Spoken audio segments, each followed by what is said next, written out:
നമസ്കാരം. Astro Thoughts by Anitha Raghunath എന്ന എൻ്റെ വീഡിയോ ചാനലിലേക്ക് സ്വാഗതം. ഇന്ന് നമ്മളിവിടെ സംസാരിക്കാൻ പോകുന്നത് ഭാരതത്തിനും പ്രത്യേകിച്ചും നമുക്ക് കേരളത്തിനും ഒക്കെ അഭിമാനമായ സംഗമഗ്രാമ മാധവൻ്റെ പറ്റിയാണ്. അതായത് ഈ സംഗമഗ്രാമ മാധവൻ്റെ ഗണിതശാസ്ത്രമാണ് തലമുറയ്ക്ക് എൻ്റെ കുതിപ്പിന് അവരുടെ ഉയർച്ചയ്ക്കൊക്കെ പര്യാപ്തമാകുന്ന എയുടെയും ചാറ്റ് GPT അടിസ്ഥാനമെന്ന് സോഷ്യൽ മീഡിയയിലും വാർത്തകളിലുമൊക്കെ നമ്മൾ കേട്ടിട്ടുണ്ട്. ഇത് എത്രത്തോളം വാസ്തവമുണ്ട്, അല്ലെങ്കിൽ ഇതിൻ്റെ അടിസ്ഥാനം എന്താണ് എന്നൊക്കെയാണ് ഈ ഒരു വീഡിയോയിലൂടെ പറയുവാൻ ഉദ്ദേശിക്കുന്നത്. അതിന് സംഗമഗ്രാമ മാധവൻ ആരായിരുന്നു എന്ന് ആദ്യം അറിയണം. സംഗമഗ്രാമ മാധവൻ 14-ാം നൂറ്റാണ്ടിൽ കേരളത്തിൽ ജീവിച്ചിരുന്ന ഒരു മഹാനായ ഗണിതശാസ്ത്രജ്ഞനാണ്. പൈയുടെ മൂല്യം കണക്കാക്കാനുള്ള മാർഗ്ഗങ്ങൾ അദ്ദേഹം കണ്ടെത്തി. സൈൻ, കൊസൈൻ പോലുള്ള ഫോർമുലകൾ അദ്ദേഹം വികസിപ്പിച്ചു. കാൽക്കുലസിൻ്റെ അടിസ്ഥാന ആശയങ്ങൾ പറഞ്ഞു. അപ്പോൾ ഈ പാശ്ചാത്യ ഇദ്ദേഹത്തിൻ്റെ കണ്ടുപിടുത്തങ്ങളാണ്. യൂറോപ്പിൽ ന്യൂട്ടൺ, ലെബനിറ്റീസ് തുടങ്ങിയവർ വരുന്നതിന് മുമ്പ് തന്നെ നൂറുകണക്കിന് വർഷങ്ങൾക്ക് മുമ്പാണ് മാധവൻ ഈ ആശയങ്ങൾ കണ്ടെത്തിയതെന്നറിയണം. എന്നാലാണ് അദ്ദേഹത്തെ കേരള ഗണിത പാരമ്പര്യത്തിൻ്റെ പിതാവ് എന്ന് വിളിക്കുന്നത്.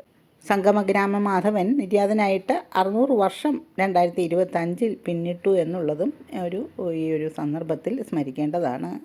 കമ്പ്യൂട്ടർ സയൻസിനും AI പോലുള്ള ടെക്നോളജിക്കുമൊക്കെ അടിസ്ഥാനം ഈ ഒരു മാധവൻ്റെ ഗണിത ആശയങ്ങൾ തന്നെയാണ്. ആർട്ടിഫിഷ്യൽ ഇൻ്റലിജൻസ് AI പ്രവർത്തിക്കുന്നത് ഗണിത ഫോർമുലകൾ, കണക്കുകൾ, അൽഗോരിതങ്ങൾ എന്നിവയുടെ സഹായത്തോടെയാണ്. ആ ഗണിതശാസ്ത്രത്തിൻ്റെ വളർച്ചയിൽ മാധവൻ വലിയ പങ്ക് തന്നെയാണ് വഹിച്ചത്. എന്നാലാണ് അദ്ദേഹത്തിൻ്റെ പേര് ഇങ്ങനെ പറയപ്പെടുന്നത്. അറിവിൻ്റെ യാത്രയാണിത്.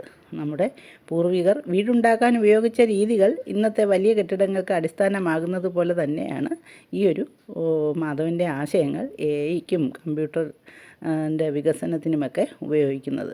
അദ്ദേഹത്തിൻ്റെ ആശയങ്ങൾ ലോകത്തിന് വലിയ സംഭാവനയാണ്. അപ്പോൾ നമുക്ക് ഈ മാധവൻ ആരായിരുന്നുവെന്ന് ഒന്ന് വിസ്തരിച്ചറിയാം. തൃശ്ശൂർ ജില്ലയിലെ ഇരിങ്ങാലക്കുടയുടെ പഴയ പേരായിരുന്നു സംഗമഗ്രാമം. സംഗമേശ്വരം വാഴുന്ന സംഗമഗ്രാമം. ഗണിതയുക്തിയാൽ ആകാശഗോളങ്ങളെ നിരീക്ഷിച്ച് വിശ്വോത്തര പ്രതിഭയായി ജ്വലിച്ചൊരു സംഗമഗ്രാമക്കാരനുണ്ടായിരുന്നു. കല്ലേറ്റുംകര ഇരിങ്ങാടപ്പള്ളി മാധവൻ നമ്പൂതിരി എന്ന സംഗമഗ്രാമ മാധവൻ. 1340 മുതൽ 1425 വരെ ഉള്ള ഒരു കാലഘട്ടമാണ് അദ്ദേഹത്തിൻ്റെതെന്ന് കണക്കാക്കപ്പെടുന്നു. നമുക്കറിയാം, ഗണിത ജ്യോതിശാസ്ത്ര പഠന മേഖലകൾക്ക് ഭാരതം നൽകിയ സംഭാവനകൾ ബൃഹത്താണ്. വേദകാലഘട്ടം മുതൽ തന്നെ ഭാരതത്തിൻ്റെ സംഭാവനകൾ തെളിഞ്ഞു കാണാം. അക്ഷരലക്ഷം ഗണിതശാസ്ത്രം എഴുതിയ വാൽമീകി മുതൽ ഹോരാശാസ്ത്രം എഴുതിയ വരാഹമിഹിരനിലൂടെ നൂറ്റാണ്ടുകൾ താണ്ടി രാമാനുജനിലൂടെയും ആര്യഭട്ടനിലൂടെയും ഭാസ്കരാചാര്യനിലൂടെയുമൊക്കെ അനുസ്യൂതമൊഴുകിയ ആ പ്രവാഹം അത് BC 8-ാം നൂറ്റാണ്ട് മുതൽ AD 18-ാം നൂറ്റാണ്ട് വരെ ഗണിതശാസ്ത്രത്തിനും ജ്യോതിശാസ്ത്രത്തിനും അടിത്തറ പാകി. കേരളത്തിൽ നിന്നും ആചാര്യന്മാർ ശാസ്ത്രത്തിന് സംഭാവനകൾ നൽകി. ഇവരിൽ പ്രസിദ്ധനായിരുന്നു കേരള സ്കൂൾ ഓഫ് മാത്തമാറ്റിക്സ് എന്ന പാശ്ചാത്യർ വിശേഷിപ്പിക്കുന്ന ഗുരുശിഷ്യ പരമ്പരയെ സ്ഥാപിച്ച സംഗമഗ്രാമ മാധവൻ. ഇരിങ്ങാലക്കുട റെയിൽവേ സ്റ്റേഷന് 1/2 കിലോമീറ്റർ പടിഞ്ഞാറ് ഭാഗത്താണ് ഇരിങ്ങാടപ്പള്ളി മന. മനയുടെ വകയായി ഒരു ശ്രീകൃഷ്ണ ക്ഷേത്രമുണ്ട്. 1700 വർഷത്തെ പഴക്കമുള്ള ക്ഷേത്രം. അടുത്ത കാലം വരെ മനയെപ്പറ്റിയോ ക്ഷേത്രത്തെപ്പറ്റിയോ പുറം ലോകം അറിഞ്ഞിരുന്നില്ല.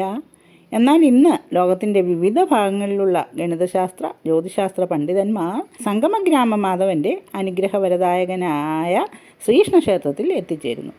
ഇദ്ദേഹത്തിൻ്റെ സിദ്ധാന്തങ്ങളാണ് അമേരിക്ക, ടെക്സാസ്, ബ്രിട്ടൻ, ജപ്പാൻ എന്നിവിടങ്ങളിലെ സർവകലാശാലകളിലെ പഠന വിഷയം.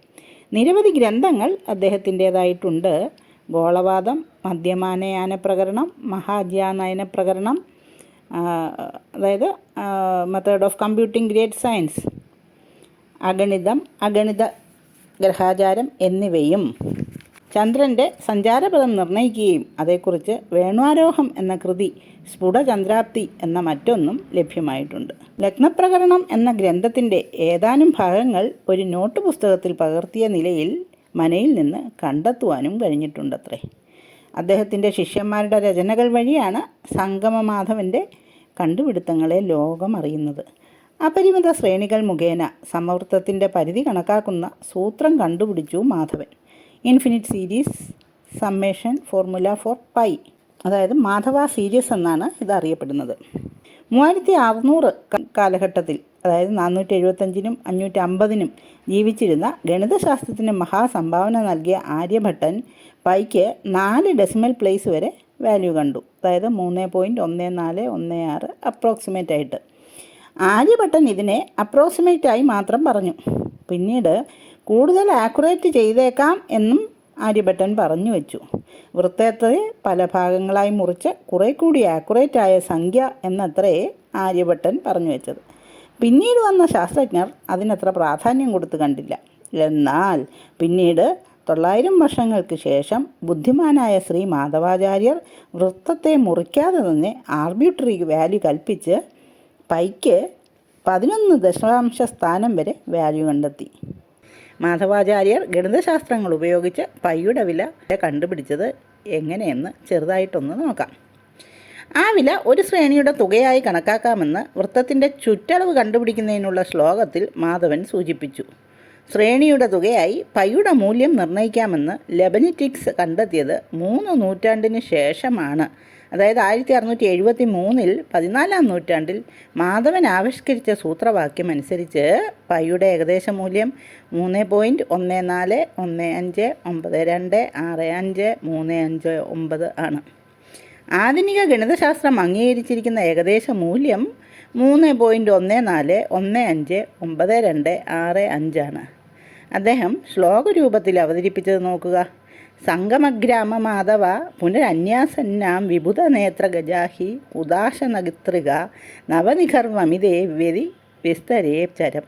പൈ, അതായത് പൈ എന്ന് പറയുന്നത് വൃത്തത്തിൻ്റെ പരിധിയെ വൃത്തത്തിൻ്റെ വ്യാസം കൊണ്ട് ഭാഗിക്കുന്നതാണ്. ഈ ഒരു കണക്ക് ഇവിടെ പോസ്റ്റ് ചെയ്യാം. ഇതുമാത്രമല്ല, പിൽക്കാല ഭാരതീയ ഗണിതശാസ്ത്രത്തിന് മാർഗദർശകങ്ങളായ ഒട്ടേറെ സംഭാവനകൾ മാധവൻ ശാസ്ത്രത്തിന് നൽകി. AD 5-ാം നൂറ്റാണ്ടിൽ വരരുചി ആവിഷ്കരിച്ച കടവയാതി സമ്പ്രദായ പ്രകാരം 0 ഡിഗ്രി മുതൽ 90 ഡിഗ്രി വരെ 3.75 ഡിഗ്രി വ്യത്യാസത്തിൽ സൈൻ പട്ടിക നിർമ്മിച്ചതാണ് മാധവൻ്റെ മറ്റൊരു പ്രധാന സംഭാവന. ചന്ദ്രൻ്റെയും നക്ഷത്രങ്ങളുടെയും സ്ഥാനങ്ങൾ ഓരോ കാലത്തും കൃത്യമായി കണക്കാക്കാനുള്ള മാർഗം, സൈൻ, A+B തുടങ്ങിയ ത്രികോണമിതി വാക്യങ്ങളുടെ വികസനം എന്നിങ്ങനെ മാധവാചാര്യരുടെ സംഭാവനകൾ ഒട്ടേറെയാണ്. ചന്ദ്രഗണനത്തിനു വേണ്ടിയുള്ള 248 ചാന്ദ്രവാക്യങ്ങൾ അദ്ദേഹം രചിച്ചു. ഗോളഗണിതത്തിൽ പ്രാമാണികനായിരുന്നു മാധവൻ എന്ന് പറഞ്ഞുവല്ലോ. ബുധൻ, ശുക്രൻ, ചൊവ്വ, വ്യാഴം, ശനി എന്നീ ഗ്രഹങ്ങളുടെ AD 1236, 1276, 1354, 1396, 1398, 1418 എന്നീ വർഷങ്ങളിലെ സ്ഥാനം എന്തായിരുന്നു എന്നും മാധവൻ ഗണിച്ചിട്ടുണ്ട്. പൈയുടെ വാല്യൂ കണ്ടെത്തിയതിലൂടെ ലോകപ്രശസ്ത ശാസ്ത്രജ്ഞൻ ജെയിംസ് ഗഗറിയുടെ ആചാര്യസ്ഥാനം കവർന്ന പ്രതിഭ, ജീവേ പരസ്പരന്യായത്തിൻ്റെ ഉപജ്ഞാതാവ്, ത്രികോണമിതി, ജ്യാമിതി, കാൽക്കുലസ് തുടങ്ങിയ സിദ്ധാന്തങ്ങൾ രൂപവൽക്കരിച്ച മഹാൻ, expansion of trigonometric sine, cosine, arctangent functions, കടവയാതി സമ്പ്രദായത്തിൽ സൈൻ പട്ടിക ഉണ്ടാക്കിയ പ്രതിഭാസം തുടങ്ങി നിരവധി വിശേഷണങ്ങളാണ് സംഗമഗ്രാമ മാധവന് പാശ്ചാത്യ ലോകത്തെ ഗണിതശാസ്ത്ര ലോകം ചാർത്തിക്കൊടുത്തത്. ഗോളഗണിതത്തിന് മഹത്തായ കണ്ടുപിടുത്തങ്ങൾക്ക് അടിത്തറ പാകിയതിലൂടെ ഗോളവിത്ത്, മാസ്റ്റർ ഓഫ് സ്ഫെറിക്സ് എന്ന ബിരുദം അദ്ദേഹത്തിന് നൽകപ്പെട്ടു. ഇൻഫിനിറ്റി അഥവാ അനന്തതയ്ക്ക് അഗ്രഗണ്യമായ സ്ഥാനം നൽകി ഗണിതശാസ്ത്ര പഠനത്തിന് വേറിട്ടൊരു പാത വെട്ടിത്തെളിച്ച മാധവാചാര്യർ പാശ്ചാത്യ ഗണിതശാസ്ത്രജ്ഞന്മാർ ഇൻഫിനിറ്റി കണ്ടെത്തിയെന്ന് വിശ്വസിച്ച 17-ാം നൂറ്റാണ്ടിലെ കണ്ടുപിടുത്തം. James Gregory, Leibniz, Isaac Newton മുതലായവർക്ക് 3 നൂറ്റാണ്ടിന് മുമ്പാണ് ജീവിച്ചിരുന്നത് എന്ന് ശ്രദ്ധേയം. പിന്നീട് ഇത് തിരിച്ചറിഞ്ഞ ഗ്രിഗറി തിയറിയെ മാധവ ഗ്രിഗറി തിയറി എന്ന് വിളിക്കുകയായിരുന്നു. ചാൾസ് വിഷൻ എന്ന ഇംഗ്ലീഷുകാരൻ്റെ 1825-ൽ Royal Asiatic Society of Great ബ്രിട്ടനിൽ സമർപ്പിച്ച ലേഖനങ്ങൾ വഴിയാണ് പാശ്ചാത്യ ലോകം സംഗമഗ്രാമ മാധവൻ്റെ സംഭാവനകൾ അറിയുന്നത് എന്ന് കൊച്ചി ശാസ്ത്ര സാങ്കേതിക സർവകലാശാലയുടെ ഡോക്ടർ VPN നമ്പൂതിരി പറയുന്നു. കാൽക്കുലസിനും ആധുനിക ഗണിതശാസ്ത്ര അനാലിസിസിനും മൗലികമായ തുടക്കം കുറിച്ചത് സംഗമഗ്രാമ മാധവനിൽ നിന്നായിരുന്നു എന്ന് ചാൾസ് വിഷൻ്റെ അഭിപ്രായം. അദ്ദേഹത്തിൻ്റെ വേണാരോഹത്തിലെ ബഹുളാധിഷ്ഠിതത്വേന വിഹാരയോ വിശിഷ്യതയെ ഗൃഹനാമനിസോയം സ്വാനി ജനാമതി മാധവ എന്ന ശ്ലോകത്തിൽ നിന്നാണ് ഇദ്ദേഹത്തിൻ്റെ പേരും ജന്മഗൃഹവും കണ്ടെത്തിയത്. ബഹുളം എന്നാൽ ഇരഞ്ഞി എന്നും വിഹാരം ബുദ്ധവിഹാരത്തിലെ വിഹാരം അഥവാ പള്ളി എന്നും കണക്കാക്കി ഇരിഞ്ഞു നിന്ന പള്ളിയെന്നും പേര് മാധവനെന്നും കണക്കാക്കി. ഇദ്ദേഹത്തെ സംഗമഗ്രാമ മാധവൻ എന്നറിയപ്പെട്ടിരുന്നുവെന്ന് കണ്ടെത്തിയത് ഉള്ളൂർ എസ് പരമേശ്വരയ്യർ തൻ്റെ ചരിത്രാന്വേഷണത്തിലൂടെയാണ്. ഇതിനാൽ സംഗമപുരി എന്നറിയപ്പെട്ട ഇരിങ്ങാലക്കുടയിലെ ഇരിങ്ങാടപ്പള്ളി മനയായിരുന്നു ഇദ്ദേഹത്തിൻ്റെ പാശ്ചാത്യ ലോകത്ത് മാധവൻ നമ്പൂതിരിയുടെ തിളക്കം ഏറി വന്നപ്പോൾ സംഗമപുരി എന്ന ഇരിങ്ങാലക്കുട ഗ്രാമത്തെ ജ്യോതിശാസ്ത്ര ഗണിതശാസ്ത്ര രംഗത്തെ മഹാസർവകലാശാലയാക്കിയ സംഗമഗ്രാമം. അദ്ദേഹത്തിൻ്റെ എടുത്തു പറയത്തക്ക ഒരു സവിശേഷതയും ശിഷ്യ പരമ്പരയെപ്പറ്റിയാണ്. അദ്ദേഹത്തോടുകൂടി ധാരാളം ശിഷ്യന്മാർ തൃക്കണ്ടിയൂരിനും കൂടല്ലൂരിനും ഇടയ്ക്കുള്ള നിളാതീരത്തുണ്ടായി എന്നതാണ് പ്രത്യേകത. നീലകണ്ഠ സോമയാജി, വടശ്രേണി പരമേശ്വരൻ, ജ്യേഷ്ഠദേവൻ തുടങ്ങിയവർ അവരിൽ പ്രധാനികളാണ്. ഇതൊക്കെയാണെങ്കിലും മാധവനെ തിരിച്ചറിയാൻ പൗരസ്ത്യ ലോകം വളരെ താമസിച്ചു. ആകാശ നിരീക്ഷണ സംവിധാനങ്ങളൊന്നും വികസിക്കാത്ത കാലത്തായിരുന്നു മാധവാചാര്യരുടെ ഈ കണ്ടുപിടുത്തങ്ങൾ എന്നോർക്കണം. അന്ന് സാമാന്യ ജനങ്ങളിലേക്ക് വിജ്ഞാനം എത്താൻ കഴിയാത്ത സാമൂഹ്യ ഘടനയും തടസ്സമാണ്. അപ്രാപ്യമായ സംസ്കൃതവും അദ്ദേഹത്തിൻ്റെ സംഭാവനകൾ ചെറിയൊരു വൃത്തത്തിൽ ഒതുക്കി നിർത്തി. അതിനാൽ തന്നെ ആ കണ്ടെത്തലുകളുടെ ഖ്യാതി പാശ്ചാത്യ ലോകം സ്വന്തമാക്കി. അത്തരുണത്തിൽ ശ്രീ KV ശർമ്മയുടെ ശ്രമങ്ങൾ മൂലമാണ് 1956 തൃപ്പൂണിത്തുറ സംസ്കൃത കോളേജിൽ നിന്ന് വേണുവാരോഹം പ്രസിദ്ധീകരിക്കപ്പെട്ടത്. തൃക്കണ്ടിയൂർ അച്യുത പിഷാരടിയുടെ മലയാള വ്യാഖ്യാനത്തോടുകൂടി അവിടെ ഈ ഗ്രന്ഥം പ്രസിദ്ധീകരിച്ചു. മാധവൻ്റെ ചാന്ദ്രവാക്യങ്ങൾ തിരിച്ചറിഞ്ഞ് പ്രസിദ്ധീകരിച്ചതും ശ്രീ KV ശർമ്മയാണെന്നത് സ്മരണീയം. സംഗമഗ്രാമം മാധവൻ്റെ ജന്മഗൃഹവും ശിലാലിഖിതങ്ങളും വാനനിരീക്ഷണത്തിന് ഉപയോഗിച്ച പീഠവും ഇന്നും തദ്ദേശീയർ സംരക്ഷിച്ചു വരുന്നു. മാധവൻ നമ്പൂതിരിയുടെ ഉപാസനാമൂർത്തിയായ ശ്രീകൃഷ്ണ ക്ഷേത്രവും അദ്ദേഹം വാനനിരീക്ഷണത്തിനും രചനയ്ക്കും വേണ്ടി ഉപയോഗിച്ചിരുന്നുവെന്ന് കരുതുന്ന കരിങ്കൽ പീഠവും ഇപ്പോഴും അവിടെ കാണാം. AD 1350 1425 ഇടയ്ക്കായിരുന്നു കാലമെന്നും കണക്കാക്കുന്നു. തുടർന്ന് വന്ന കേരളീയ ഗണിത ജ്യോതിശാസ്ത്ര പണ്ഡിതന്മാർക്കെല്ലാം ആരാധ്യനായിരുന്നു സംഗമഗ്രാമ മാധവനെന്ന് അദ്ദേഹത്തിൻ്റെ ശിഷ്യ പരമ്പരയിൽപ്പെട്ടവർ എഴുതിയ കൃതികൾ സാക്ഷ്യപ്പെടുത്തുന്നു. സംഗമഗ്രാമ മാധവൻ്റെ സിദ്ധാന്തങ്ങളാണ് വിദേശ സർവകലാശാലകളായ അമേരിക്കയിലെ ടെക്സാസ്, ജപ്പാൻ, ബ്രിട്ടൻ തുടങ്ങിയ നിരവധി സർവകലാശാലകളിൽ പാഠ്യവിഷയം എന്നുള്ളതും കേരളീയർക്ക് അഭിമാനിക്കാവുന്ന ഒരു നേട്ടം തന്നെയാണ്. അദ്ദേഹത്തിൻ്റെ ജന്മഗൃഹം കേന്ദ്ര സർക്കാർ ഏറ്റെടുത്ത് ഗണിതശാസ്ത്ര ഗവേഷണ കേന്ദ്രം തുടങ്ങണമെന്ന ആവശ്യം ഉയർന്നിട്ടുണ്ട്.